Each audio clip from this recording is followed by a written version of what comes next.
Chapter 4, Creativity, How to Stay Fresh and Creative when Coming Up with Games and Activities for Your Child. One aspect of the Sunrise program that makes it unique and fulfilling, but also scary for some people, is that it utilizes the creativity of the people working with your child, including you. For this reason, it is important to spend some time really focusing on how to be and stay creative. Once you have the tools provided in this chapter, you can be a never-ending generator of ideas. Why coming up with games and activities can feel stressful. Okay, so before we go any further, we need to address the elephant in the room. We can talk about motivation all day, but none of it will matter if you don't use it. And you're not going to use it if you're nervous and stressed out about using it. If you are like every other parent I've ever worked with, you may be saying to yourself, this strategy sounds great on paper, and it may be great for creative types, but I'm just not creative like that.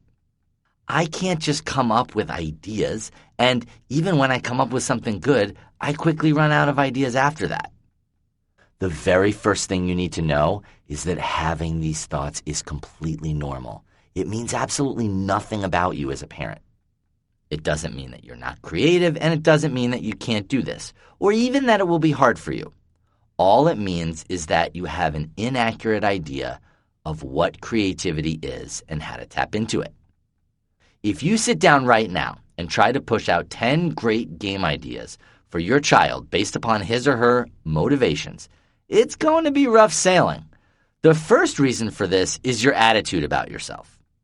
Having a perspective that you aren't creative enough or whatever enough may be normal, as in usual, but it isn't natural, as in a necessary part of the human condition. Stop stepping on your creativity. Every time you start thinking that you aren't creative, you need to pause. Remind yourself that you are just telling yourself this based on an inaccurate idea of what creativity is. You are absolutely, without question, creative. I'm not telling you this as some rah-rah motivational speech. I'm saying this because every person is creative. I have not worked with a single parent who isn't. The human mind is inherently creative.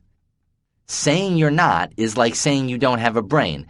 And since you're alive and reading this, I'm going to go out on a limb and say that you do, in fact, have a brain. Now, you may have met people whom you feel are much more creative than you. What you need to know is that these people aren't more creative than you. They just don't step on their creativity. We step on our creativity in 3 key ways. 1, we tell ourselves that we aren't creative. This kills any chance at creativity that we may have. Contrary to the cultural stereotype of the depressed or angry creative artist, you need your brain to be loose, relaxed, and upbeat to have a free flow of ideas. So you need to make a promise to yourself that you will cease the self-condemnation. 2, we censor our ideas. Most of us wait for, and write down, only the good ideas. This will stifle your ability to generate ideas. You have to vomit up ideas. I'm serious. Come up with as many as you can, as fast as you can. You're going for quantity. Have your list of your child's interests matched with goals, and then come up with as many games as possible that contain one from each. If that seems hard, slow down. Begin by looking at a list of your child's motivations. For each one, come up with as many games or activities as you can. If you catch yourself starting to judge an idea, you want to tell yourself that your goal is to come up with lots of bad ideas. Bad ideas are terrific. Many of my best ideas began as ideas I could have originally called bad. For instance, I love coming up with titles and names for things. I often do this with respect to the courses we offer at the Autism Treatment Center of America. Several of the titles and subtitles of our courses have come from my idea-generating sessions.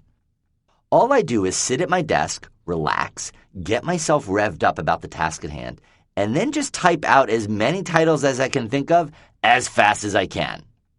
I have tried in the past only typing out the good ones. An hour later, I have one or two titles, and they aren't even that good. When I just spit out ideas, actively welcoming potential bad ones, I have a gigantic list after half an hour. Whatever you do, don't censor your ideas. If you have a copious list of ideas, go back through your list, working through each of your ideas one at a time to flesh them out and add some details to your game or activity. If, at that point, some of your ideas seem totally unworkable to you, feel free to ditch them, but don't discard any of your ideas until after you've come up with a long list. 3. We insist on perfection. We tell ourselves that our ideas have to work with our kids. We hobble our ideas ahead of time by coming up with all the reasons why they might not work, why our children might not go with them. In addition, we crush countless ideas after we try them because our children weren't immediately interested. Unless you are a mind reader, there is no way on earth you will come up with and attempt only ideas that work the first time or immediately catch your child's interest. Some of your ideas will work brilliantly the very first time, but a whole bunch of others won't. Do you know how many times I've come up with a game, introduced it to a child I was working with, and promptly saw that game flop? Many, many times. When this happens, I just say to myself, well, that certainly didn't work. I'll try something different next time, and maybe I'll fiddle with this game some more and try it again next time or next month, etc. Take the notion that your idea has to be perfect and has to work and chuck it out the window. You will feel so liberated, and more importantly, you won't hamstring your creativity. You will need that creativity to be maximally helpful to your child. Creativity technique. Add one thing. We've talked about what not to do when creating games and activities that capitalize on your child's motivation. So what do you do? First, let's talk about a straightforward game creation technique that I actually learned from my older sister, Bryn, Executive Director of the Autism Treatment Center of America. Bryn often teaches parents a technique that can be summed up in these 3 words. Add one thing. Imagine that you are endeavoring to come up with a language-building game that involves chasing, since you know your child likes to chase or be chased. Rather than trying to think of all the ways you could possibly change or expand chasing to help generate more language from your child, you simply add one thing. It could be that he must say the word chase every so often to keep you running. It could be that you suddenly freeze every so often, and he has to tag you or say go to get you going again. It could be that you chase in slow motion or only by hopping on one foot. If your child has more sophisticated language, it could be that you freeze every so often and he has to answer a question to get you going again. When you begin trying this technique, make sure that you stick to adding just one thing, not 2 or 3. Start with the absolute simplest thing you can think of. You can speed things up, slow things down, skip a turn, do something silly, use only high voices, add one additional step, skip a step, change one of the game's rules, add one request or challenge. The story of Charles. The add one thing technique also works with much more complex games. I recently worked with a 9-year-old boy in England named Charles who was very verbal. He loved history, especially imagining different times, the 1920s, the 1800s, and how things were different then. I was at Charles's house doing something called an outreach, which is when a Sunrise Program teacher or child facilitator spends a couple of days in a family's house helping them to implement their program. If a family has an outreach with a teacher, as was the case when Charles's family had me, the teacher observes the parents working with their child and gives them pointers and feedback. The teacher also gives feedback to others who work with the child and helps the parents to most effectively train them. Of course, the teacher will also answer any questions and deal with any issues that come up. We have a host of staff who perform these outreaches, though my own schedule doesn't allow me to do them very often anymore. What I do really enjoy about doing outreaches is the segment of time I get to spend working directly with the child.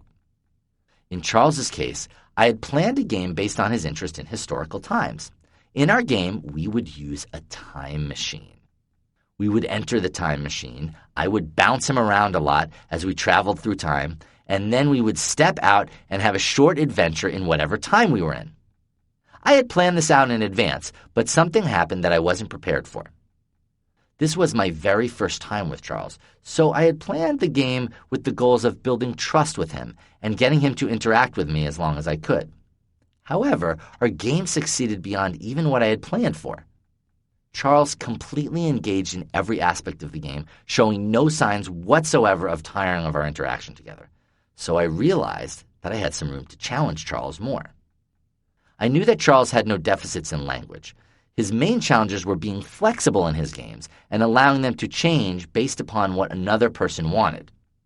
Charles liked his games and activities to go a particular way, and he was not usually amenable to deviations instigated by others. This may sound trifling to those of you who have children just learning to speak, but this kind of difficulty with flexibility has far-reaching consequences for any child's ability to make friends or get through the school day successfully. More on this in Chapter 9. I had only a few seconds to decide how I could challenge Charles in this way, since we were right in the midst of our game. I certainly did not have the time to sit down and come up with any kind of intricate plan, so I fell back onto the idea of changing one thing. Every time we re-entered the time machine to go to a particular year, I would ask Charles one question. The question was, what is one activity that you like to do with your friends that we cannot do in the year we're going to? You will understand in the next chapter why I chose a question about something he'd like to do with others, as opposed to simply having him answer a factual question about the year to which we were traveling. Keep in mind that I left everything else about the game the same. I only changed this one aspect. At first, even this one change proved challenging for Charles. He wanted to go to the next historical time immediately.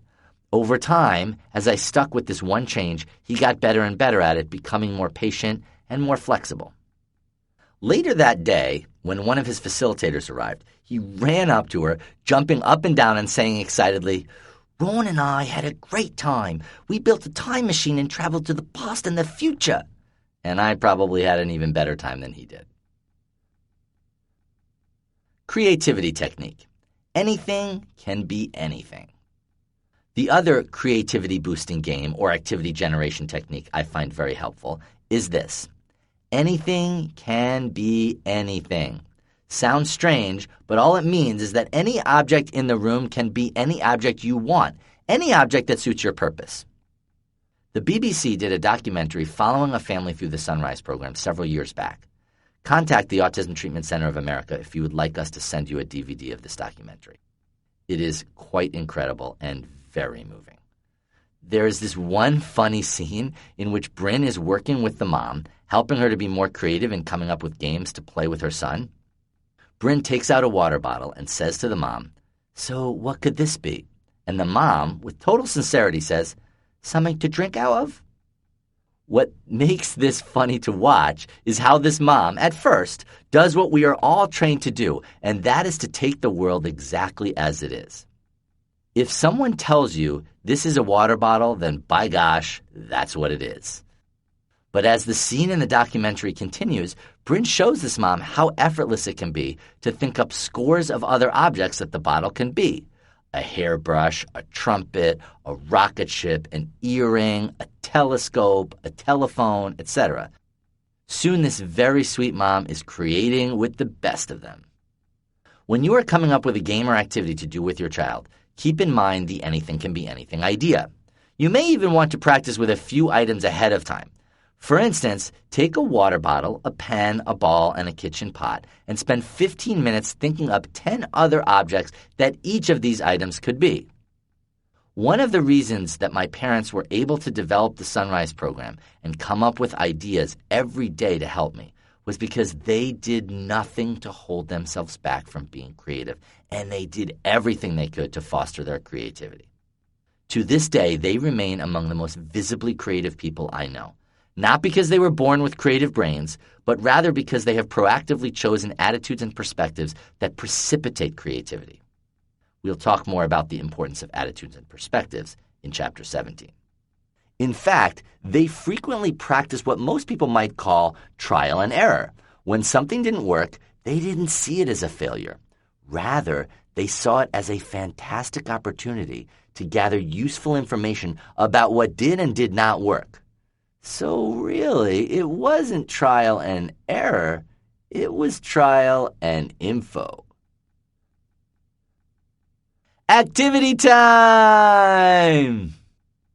Now is the perfect time to start flexing your creativity muscles by using the anything can be anything idea.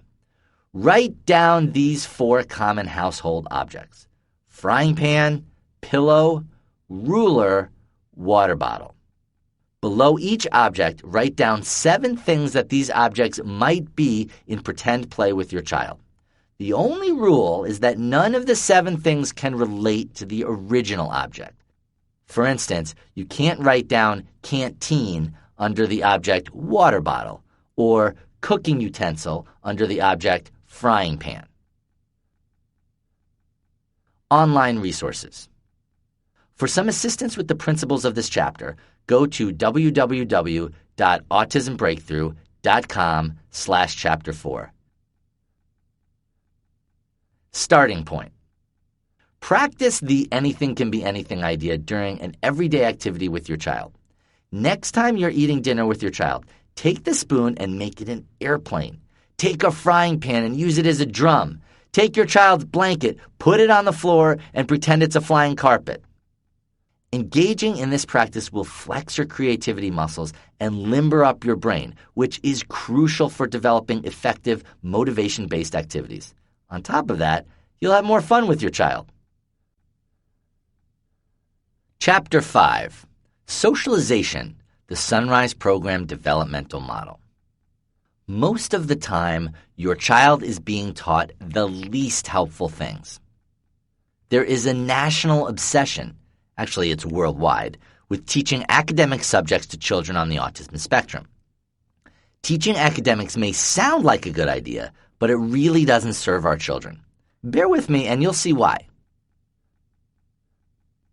The story of Kwan. I sat in Kwan's house observing his program. It was the first time I'd ever worked with his family, who had recently seen one of my lectures but had not yet been to the ATCA for a startup course.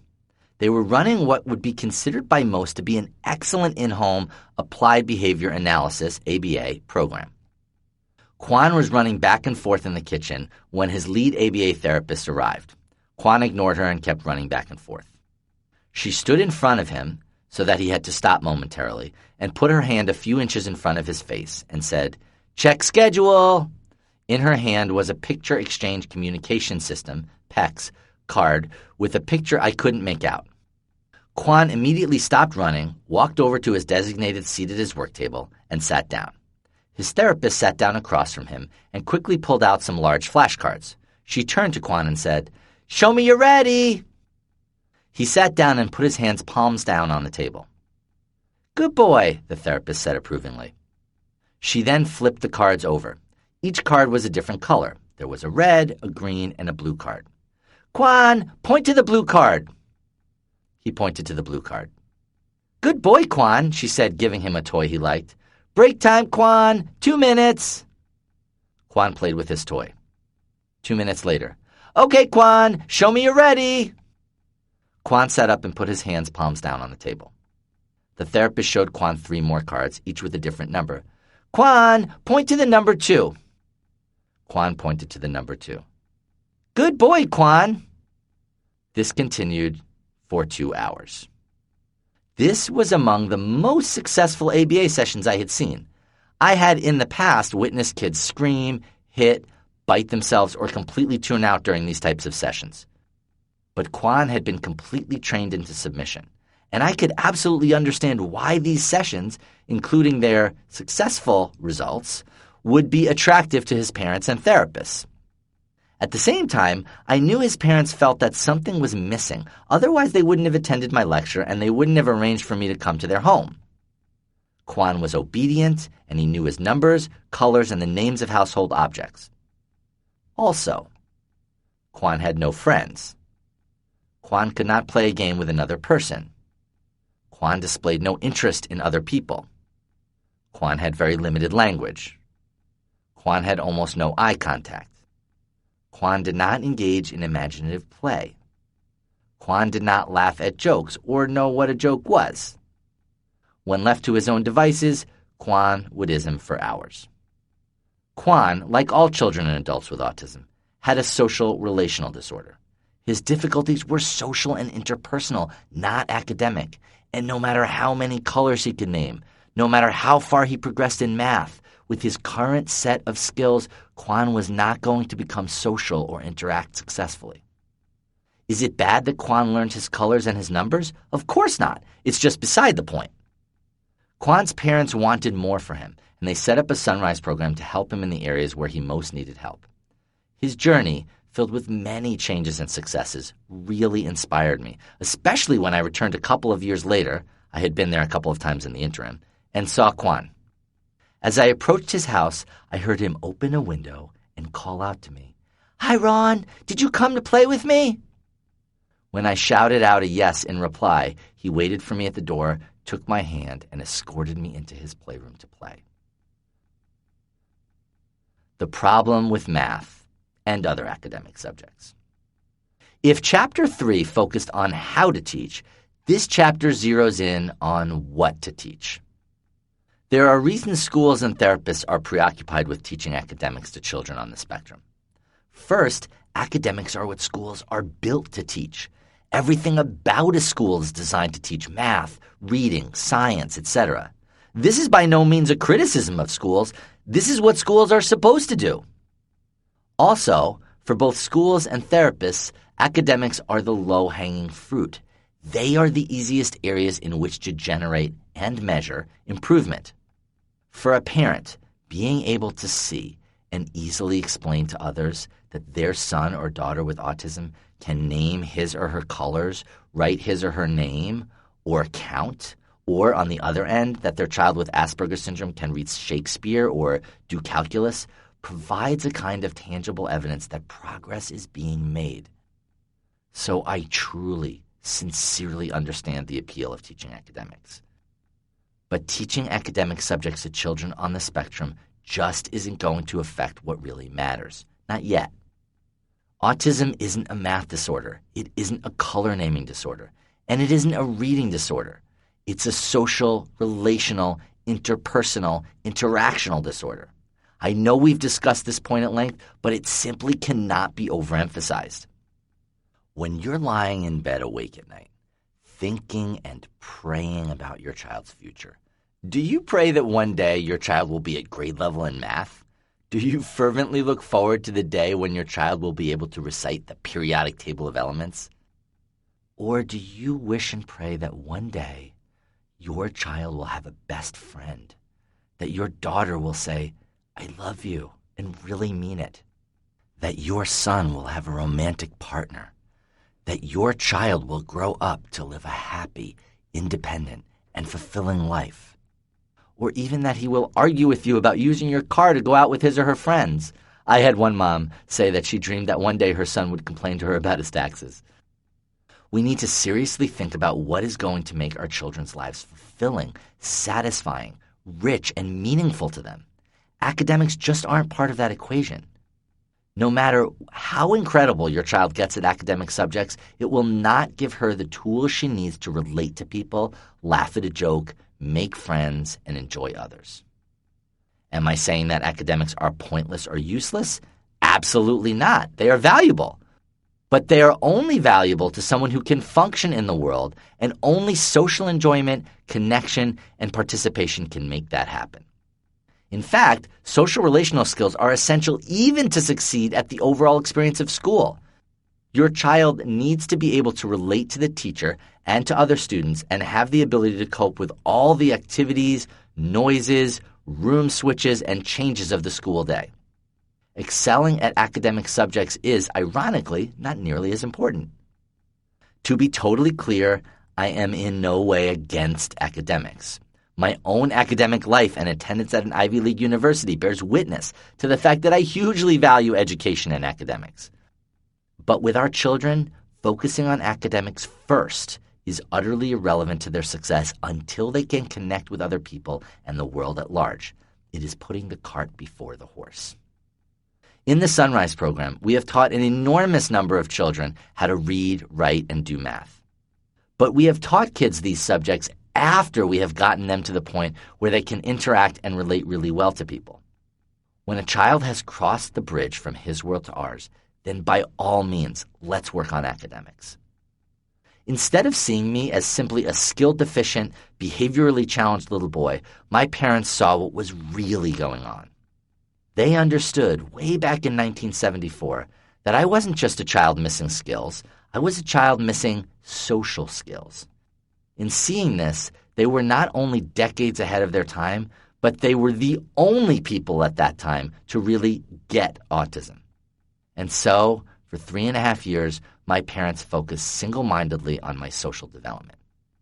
And ever since my recovery from autism, the social interpersonal arena has come the most easily to me. It is also the arena in which I get the most satisfaction and feel the most fulfilled.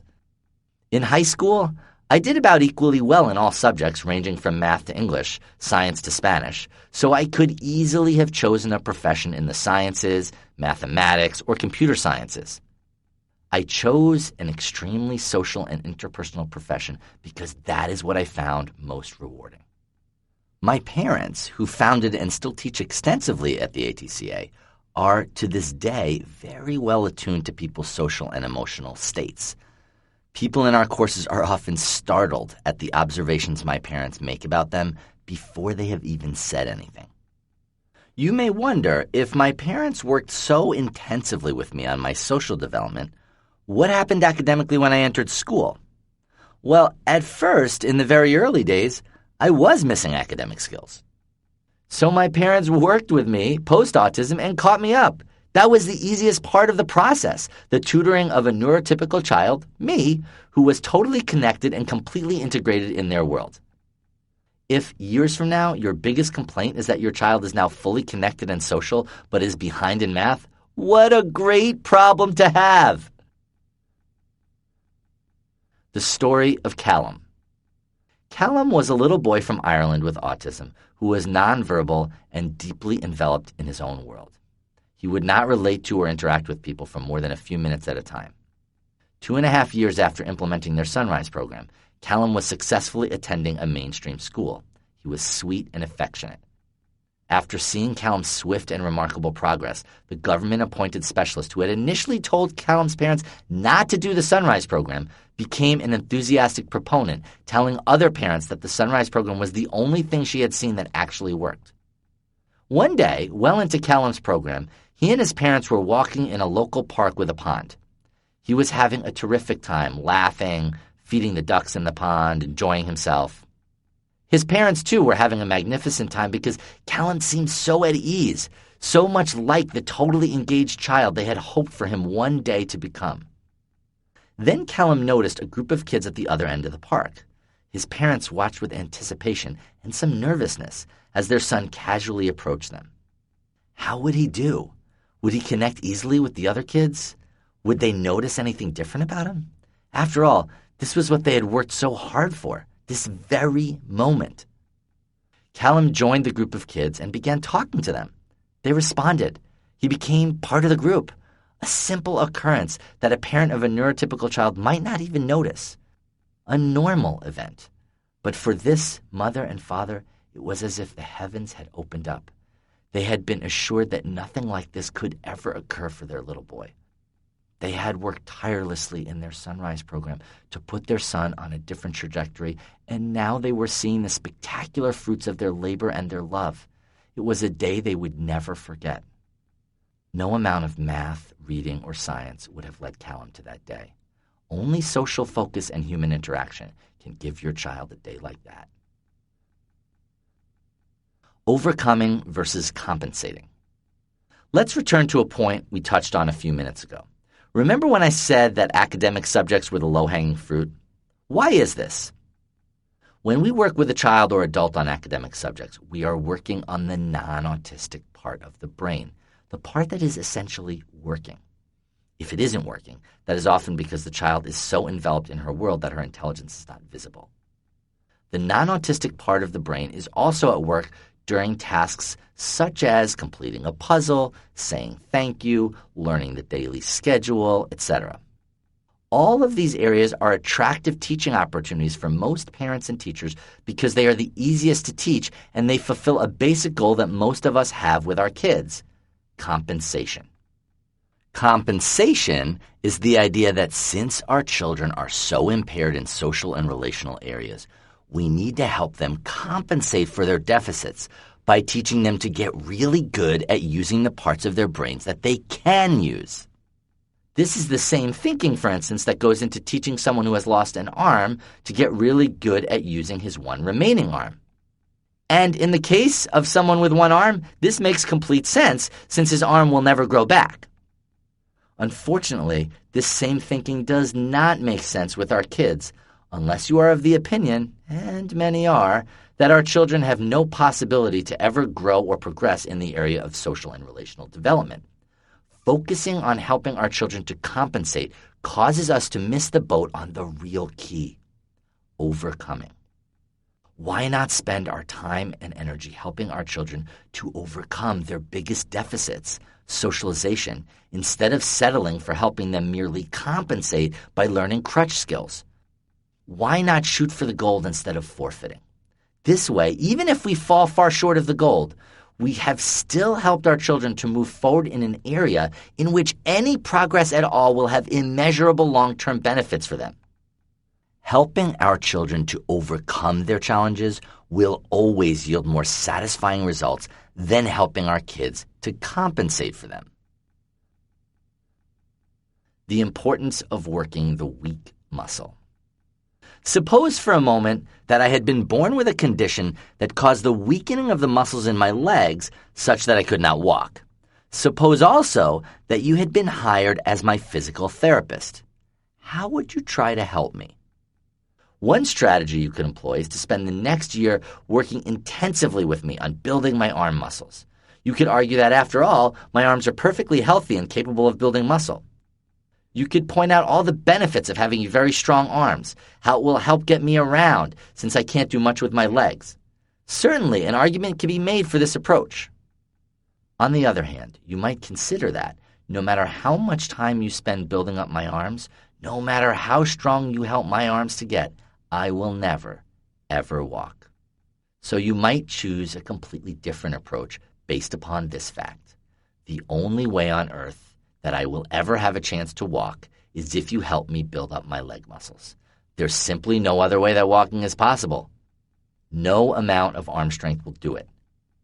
This analogy illustrates the principle of working the weak muscle. This strategy is a very powerful one, although it takes more work in the short term. In the long term, working the weak muscle pays off in a huge way. It is appealing to most people to work the strong muscle, and I understand why. We can already see what success looks like, and we can see immediate gain. But when we work the strong muscle, we are always held back by the limits of the weak muscle. Strong arms will never lead to walking or running if our legs are weak. When we work the weak muscles, it might feel challenging at first, but in the long term, the sky is the limit. There is certainly no harm in working the strong muscles, but until we work the weak muscle, its limitations will always constrain us. How does this relate to your child? Your child's weak muscle is his socialization muscle. Your child's strong muscles, or potentially strong muscles, are his aptitude for memorizing movie lines, names of colors, how to introduce himself, words, daily schedules, directions, as well as possible talents in areas such as math, mechanics, or drawing. In simpler form, these strong muscles may manifest as stacking blocks perfectly, bouncing objects with precision, or lining up toys in exactly the same order over and over. It is wonderful that your child has these strong muscles, and there is nothing wrong with your child eventually having the opportunity to pursue these areas, or even in your using one of these areas in a game as a motivation. It's just that, first, you're going to want to help your child to work her weak muscle. Working the weak muscle opens the door to a satisfying, independent, and emotionally fulfilling life for your child. Also, even if your child ends up wanting to be a mathematician, without making that weak muscle stronger, it's going to be extremely difficult to get there. Even day-to-day family events, such as having dinner together, going to the store or a park, playing a game, going to the doctor, or having an outing together, all require basic socialization, coping, and flexibility. When it comes to our special and unique children, we never want to stop working the weak muscle. Social goals before academic goals.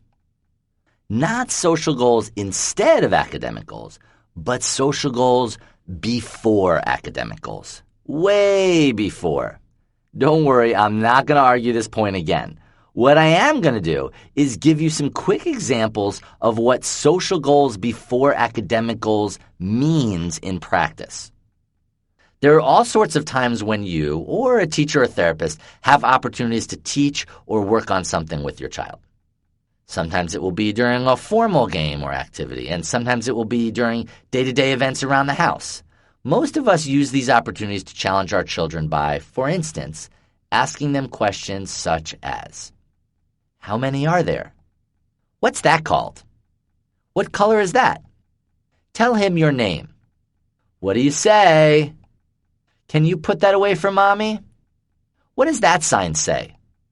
Can you tell her how old you are? What's the answer to that? Point to your nose. Can you read that word for Daddy? What's that a picture of? What's his name? What animal is that? What sound does that animal make? None of these questions are bad or detrimental. They are just, as I mentioned before, beside the point. These aren't questions you need to avoid like the plague. But here is a list of questions or requests that are much more helpful to emphasize if you want your child to develop socially. Which one do you want to show your friend Amy? Help me to stand up so we can finish the fort. Grab the picture that shows all your friends so we can write their names down for your birthday party. What's your favorite? Which one does Daddy like? Who do you think? Which face should I make, serious or silly? When I make this face, do you think I feel happy or sad? I love when you look at me. Give me one more look, you silly goose. I love giving you this ride, but I'm so tired. Look at me so I can keep going. These are all overtly social in nature. Instead of quizzing our kids on factual or academic questions, we can ask questions or make requests that challenge our children to think socially instead. All of the questions in the second list ask children to think about their friends or therapists or family members, to look at you, to think about and help you, to think about other people's likes and desires, and to access their own personal opinions. And thus we arrive at the perfect juncture to introduce a model for your child's development that is incredibly helpful and extraordinarily comprehensive. The Sunrise Program Developmental Model.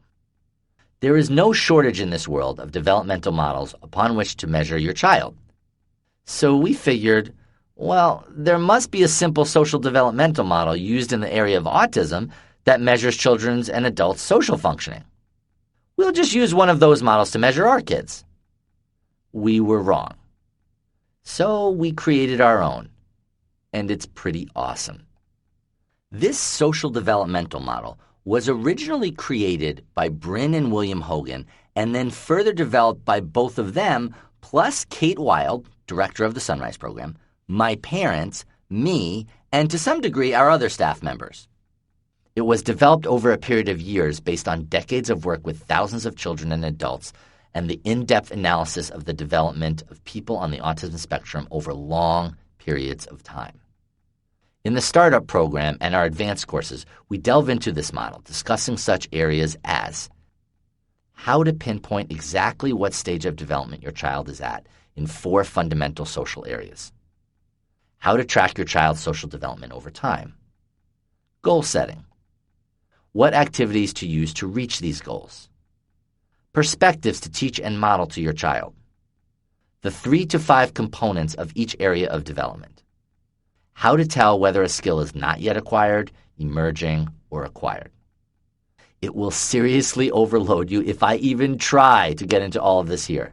If you really want to see the 30-page layout of the Sunrise Program Developmental Model, there is a link to it on this chapter's webpage, but I still don't recommend downloading it yet. Please, pretty please, believe me when I tell you it will actually serve you and your child better if we start small and basic.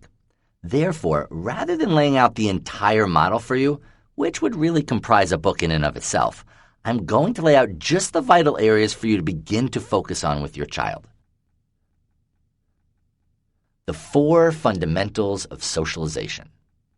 There are 4 absolutely critical areas, each consisting of 5 stages of development, that you want to focus on if you're interested in your child's social development and progression through autism.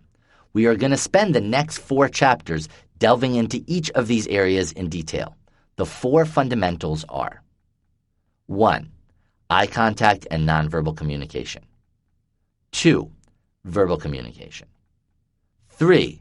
Interactive attention span. 4. Flexibility.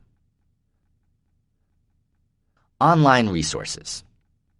For more in-depth help with the principles and techniques of this chapter, please go to www.autismbreakthrough.com/chapter 5.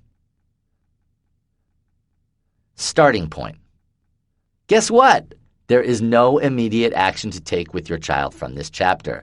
Trust me, the next 4 chapters will keep you plenty busy.